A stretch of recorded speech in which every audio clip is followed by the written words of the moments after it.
Hello, everyone, and welcome to today's webinar on the topic of asset management maturity is the key to high performance. I'm Ann Cosgrove, the editor-in-chief of Facility Executive Magazine, and this webinar is presented by Foretell Solutions. So before we get started, I would like to cover a few housekeeping items with you. Please note the control panel on your screen. This is where you can submit questions via the question box in that panel. You can send your questions in at any time for the speakers, and they will be addressed after the presentation. Also, please note the orange arrow on the left side of that control panel. Clicking on that will either expand or collapse the panel, so please be sure it is expanded, and you can access the question box. Additionally, if at any time you experience a technical difficulty of some sort, please send a message to us in that section, the question section, and someone will answer you privately right away. Additionally, if you're interested in continuing education credits, please note you'll receive a certificate of attendance in an email from Facility Executive after this webinar, and you can report to your association for CEUs. Now I'd like to introduce your speakers. We have three speakers today, and they are Stephen Campbell, Michael Hardy, and Scott Mellett. Stephen Campbell is with the Washington, D.C. Department of General Services, where he is Senior Planning Officer. He's a skilled capital project manager with a career that includes his own architecture firm in New York City, public service with the NYC Department of Design and Construction, and strategic planning projects in the Middle East. In 2008, after returning to the U.S., Stephen re-entered public service, this time in Washington, D.C.'s Office of Property Management.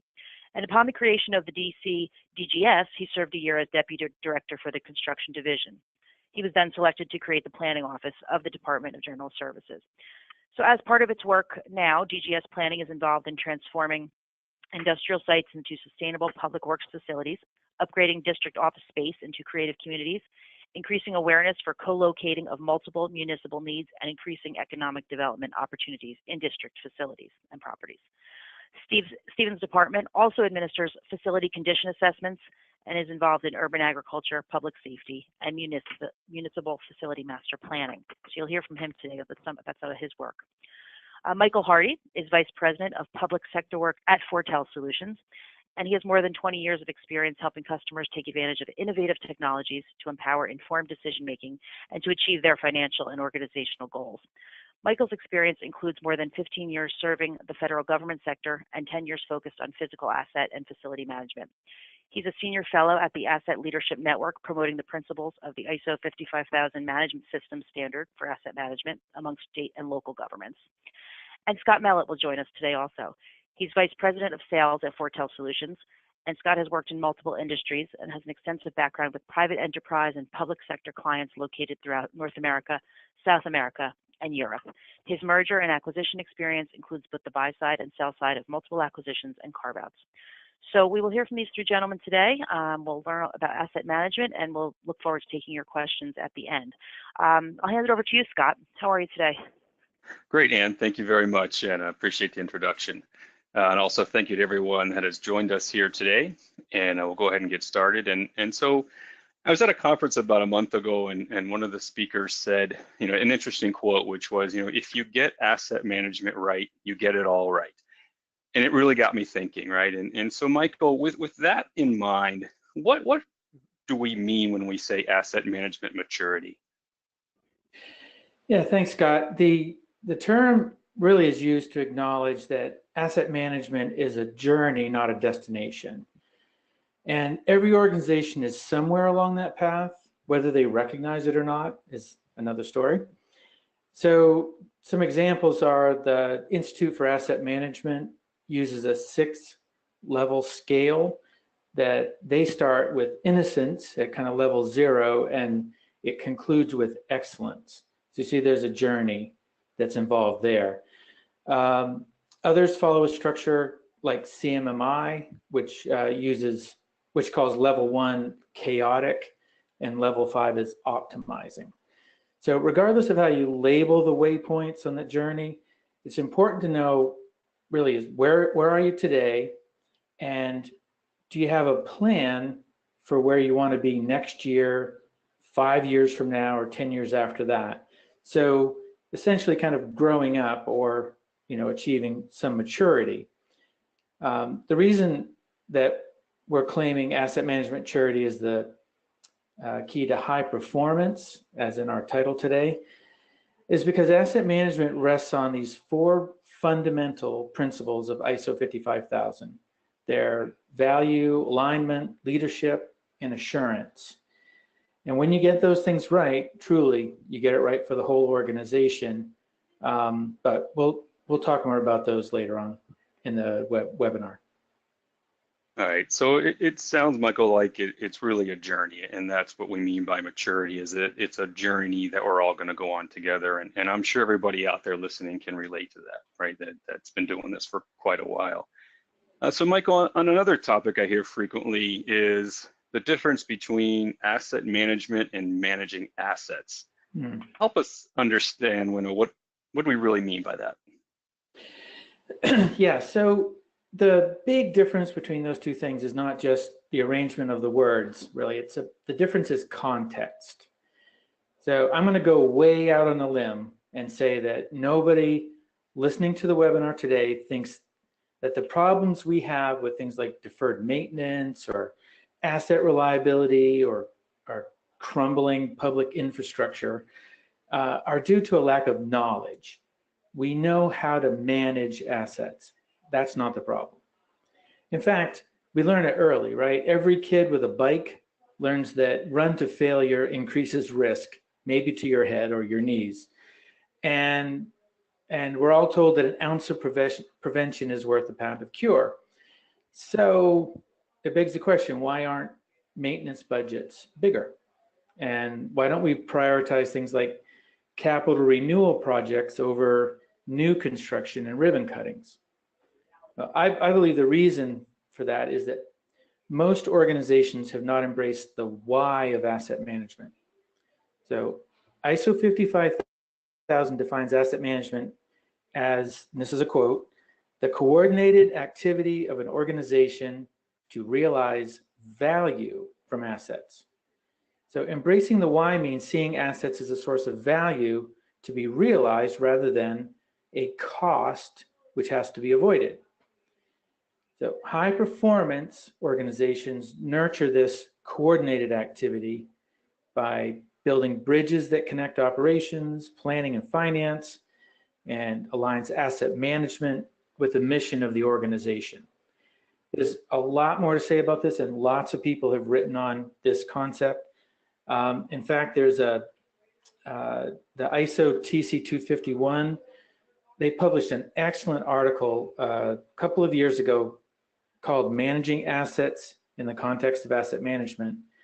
And I'll put a link to that I'll put a link to that article in the presentation notes for anyone who's interested to read more.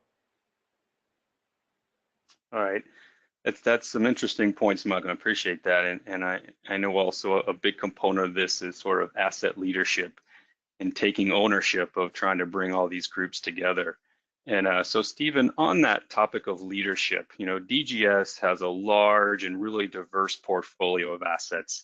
How have you become an asset leader within the city? Thank you very much for asking that question and for having us here today. I look at leadership as the primary support for being able to make some of these things happen. Following along with what Mike had just said, we as asset leaders, we as facilities managers need to make it clear why it's important to those leaders who make the budget and the capital improvement decisions, why these things are important. Who is it actually serving? And why is a better facility or a better asset serving that clientele or serving the needs of the district or of the municipality much better? We need to make it really clear why it's important to the leadership for their success, for them to be viewed as successful. But it also means that we as the internal leaders have to be the conduit between that facility. We have to advocate for that facility and for the clients that use it to that leadership. Why do we need to spend these kinds of dollars to be able to do it? I think of us then as the champions for that facility. I even like to think of us as Prometheus, the bringer of light to the other leaders, to make it clear why our buildings are important, why spending this kind of money at this time in this area of the facility is important. I like the Prometheus example, Stephen. I'm going to have to remember that one. And along that line, so many of the executives I speak with, they talk about the problems they have getting finance to understand their needs. One guy said to me once, the bean counters think of me just as a black hole of money, right? And I'm sure we can relate to that. And it sounds like there needs to be a bridge between asset managers who are caring for the assets and the finance office where long-term capital planning is done. Stephen, could you talk about some of the challenges you faced early on at DGS? Yes, and they're many and varied, but the two fundamental differences are that generally facility managers are looking in the short term. What has to happen so that I can fix the facility so it continues to operate? What kind of Band-Aid do I need to put on it, or what piece of equipment needs to be replaced so it continues to operate right now? So the budget people and the capital planning people are looking at a significantly longer horizon. In DC, we're looking at a 20-year planning horizon where funds are capital eligible if it's a 20+ year investment. So thinking about the facility maintenance needs, which are getting us through this season or through the next 2 or 3 seasons, is almost counterintuitive to the capital planning mindset.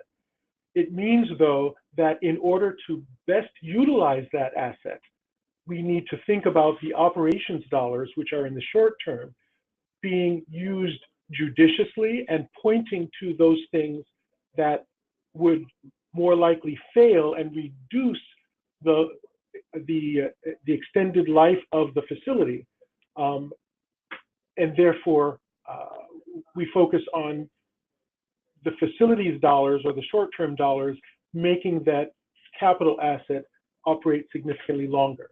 What this really depends on, and what my biggest challenges have been in this regard, are ensuring that we've got consistency of data as well as current data, not data that was collected 6 or 7 years ago, but data that is updated as we do new capital improvements, making sure that that data is current, making sure that we're budgeting accurately.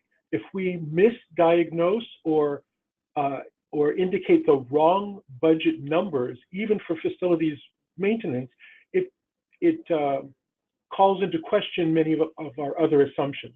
So consistent budget data and clear budget data is very, very important. And last, but certainly not least, there are often changing political or client agency priorities in our case. And those political priorities may have to do with the latest headline, with changes in direction of a client agency's needs, or the new enhancements that education or healthcare might be looking at. And so the political priorities change, and we need to be just as flexible and agile in setting our facilities budgets, as well as ensuring that the data that we're collecting consistently reflects those changes, as well as whatever the past was. Right. And so, Michael, are you seeing similar patterns in other organizations as well? Oh, yeah, I sure do. In fact, our customer at National Park Service, it's really just one example, but I mean, they've been a leader in this kind of data-driven asset management for well more than 20 years, and as a big leader within Department of Interior. But quite recently, they've come to recognize that their old approach is really not achieving the results that they had hoped for, and they're right now pioneering a bunch of new methods for developing data and performing assessments, modeling new performance metrics, and even how they communicate their project needs to DOI and to Congress. So for them, bridging this gap to finance is in some ways about, finding a new way to communicate. And then to Stephen's point, having, a real agreement on, the information that's being used for decision making is really critical. And frankly, I think this is happening in lots of other places as well. Yeah, it's interesting. I'm seeing the same thing as well, and I think we're starting to dig deeper into what we like to call strategic asset management, right? And this is when you have, you know, different stakeholders. Each stakeholder has a competing priority. They each have their own set of data. When it's time for planning, you know, there's emails and spreadsheets flying around all over the place. And at the end of it all, right, there's still never enough money to go around. So Stephen, how do you work together at DGS to sort of manage this problem? Some of the things that you mentioned are some of our biggest challenges.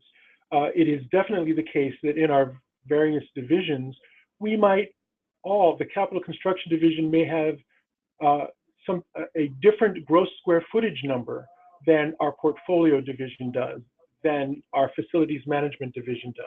It's all for the same facility, but because everyone has their different spreadsheets or looks at the building in a different way, they have different data. Part of what we're doing is we've developed a data user group, and we recognize the need for a common data to make sure we have clarity about which piece of data is the data of record, what is the source of that data, how do we ensure the qualitative aspect of that data and ensure that the different other divisions that use the data agree or concur that that data is the data of record. We need to develop not only the common data, but a common vocabulary. Even between facilities and capital construction, they may use the same term slightly differently. We need transparency and clarity about what we mean when we use certain words, and we want to be able to look at the data from a common view, to be able to see it exactly the same way as others see it. We want it to be visually easy to understand. Different people learn things in different ways, but visually we want to be able to all see the same thing in exactly the same way. We may have to finesse or sort the data differently, but we need to be able to see it in the same way. But each of the members of the team, whether you're capital construction, facilities, or portfolio, the data also needs to be tailored to their specific understanding. Even though it's the same data and a common vocabulary, we need to make sure that it's understood the way portfolio manager understands it, where they're dealing with leasing of the space. Capital construction deals with it differently as designing and constructing the space, and facilities management may deal with it as maintaining the space. So it's all still the same facility, but we're looking at it from all different points of view. Yeah, so it sounds like we have a big need for collaboration. And I'd like to take that to another level and talk a little bit specifically about the facility managers. And Stephen, how do you work with the FM division at DGS? Like, how are they involved in the strategic planning? I think the way that we deal with facilities management and strategic planning is they are one of the primary users of not only the data, but of the facility itself. Their last work order is the new existing condition that we're using to do capital planning. So instead of doing assessments every 6 years, we've developed a process where the closeout of any work order, whether it's a facility maintenance work order or a small capital project or even a major modernization, the data needs to go into our asset management system as soon as that work order is completed, so that we have current information about the facility. We certainly invite facilities management to be part of the capital planning process, but more by ensuring that they have the tools necessary to keep the facilities in good working order, and the data current is the way that their maintaining of our facilities becomes the core of our capital planning. All right, Stephen, that's great advice for facility managers. And so at this point, we've covered quite a bit of ground, and I think it's clear we all realize we have work to do on our asset management journey and as we go along this path. At this point, a common question that we hear is sort of the, where do I get started, or how do I make that first move on this journey? And we've all heard a lot about ISO 55000. And I know for most, it seems like a daunting task. And a lot of us believe that, I don't have the resources for such an undertaking. Michael, could you talk a little bit about the benefits of ISO 55000 and how it can help someone get started? Oh yeah, absolutely. It's one of my favorite topics. So I think just kind of way to summarize this and talk more about the journey is I'll try to expand on a few ideas that we've brought up since really the beginning here. So first of all, like this journey from innocence to excellence, if you will, and then where you go from there, it really requires a roadmap. So ISO 55000 is a great roadmap that can help any organization understand where to begin their journey, help figure out where they want to go, and even how to plan that trip. So getting started on this journey will force you and your team, if you're listening today and wanting to take away some advice, it'll force you to have to answer some important questions. These questions support the why of asset management first, and that makes all of the how questions so much easier. And if you start with the how, nobody will ever get back to the why, and the how will make no sense. So, and I think this is a good place, Scott, to interject that people always seem to be concerned about certification in ISO 55000. And for most organizations, the journey will not lead to certification, and that's totally okay. So building your assessment management program using the principles of ISO 55000 is where your organization will find value and improve performance. Certification for your program is a separate business decision. Every organization has to consider that based on their needs, their industry, and even an understanding of the return on investment that might make possible. All right, thank you, Michael. That's a great summary, and I think it's important, right, that you don't have to get certified, right, but it is a great framework that's out there that's available to be used. So thank you, Michael, and thank you, Stephen, for a great conversation here today on asset management maturity. At this point, I just want to kind of review some of the key takeaways that we've talked about today, and a need to process but keep it simple, right? And I think that's one of the key takeaways, and that we need leadership, and we need to get everyone working together and everyone involved is another key point. And then, Stephen, you hit on having a single source of truth at DC has been a great aid in gathering all of your data so that everyone's speaking the same language. And then finally, make sure everyone is involved, right? I think that is another key component of this. So there's leadership issues, it's getting everyone involved. And again, thank you everybody for participating today. At this point, hey, we're Scott, going to open it up to. Before you head up to questions, I was, going through your summary here.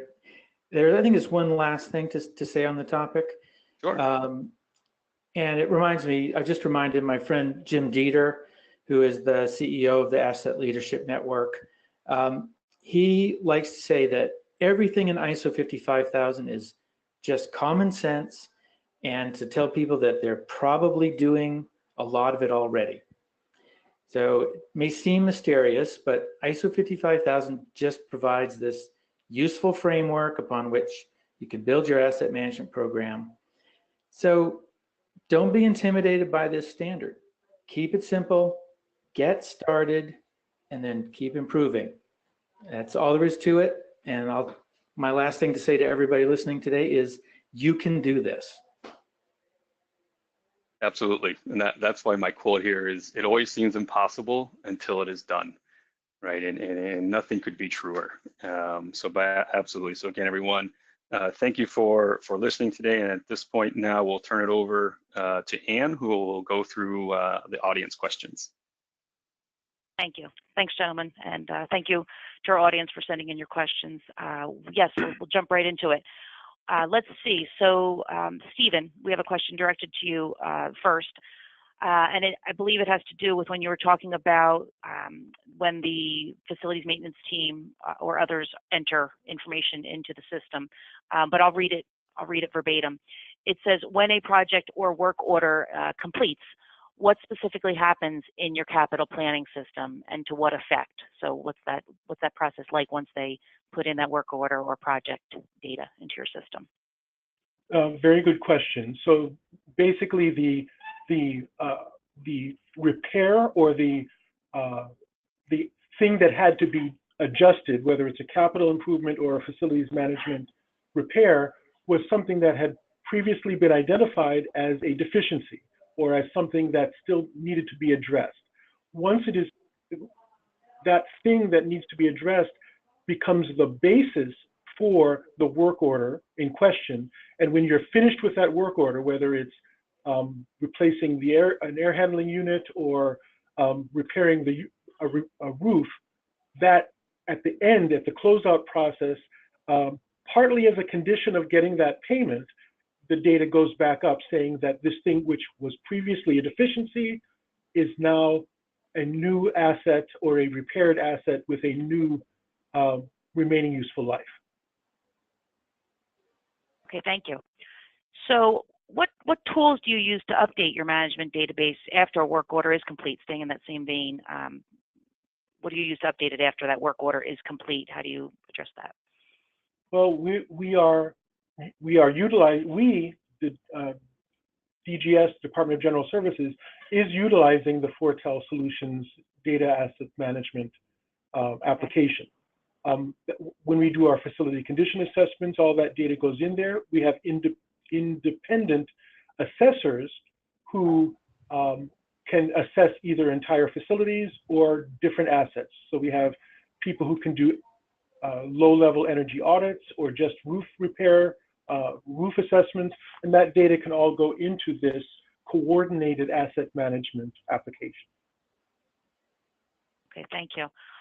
So it sounds like there's, you had talked about, I have another question about specific projects and something along that, getting the message across. You had talked about that earlier, and we're still talking about that here where there's multiple stakeholders. Everyone on the call understands that too in terms of asset management and facility management overall. There's many stakeholders. So you had talked about that, getting the message across to the finance department, for instance.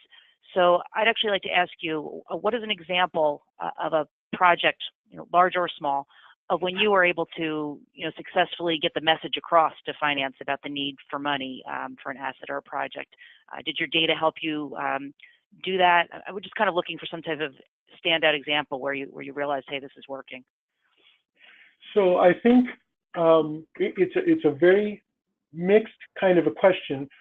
Generally speaking, the projects are established either by a client agency deciding that they've got a deficiency or a problem that needs to be addressed, or we in capital construction deciding that the facility is not meeting a certain standard.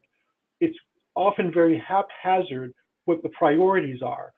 With an asset management application, we can compare all the apples to all apples instead of apples to oranges. So we can see where are all of our roofs that are less than optimal, that have less than a 5-year remaining useful life. And rather than saying facility X versus facility Y, cherry picking, we can say that our goal is to establish facilities that are all in either fair or good condition rather than all over the place. It establishes a standard for us. And our biggest way that we're applying this right now is in our schools.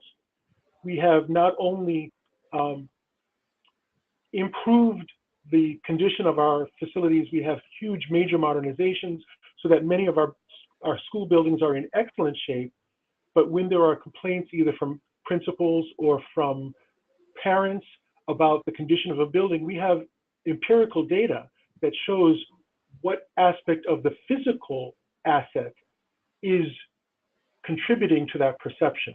And we can compare, like I say, compare apples to apples across other buildings, other schools of a similar size or a similar age or a similar types, like elementary schools versus senior high schools.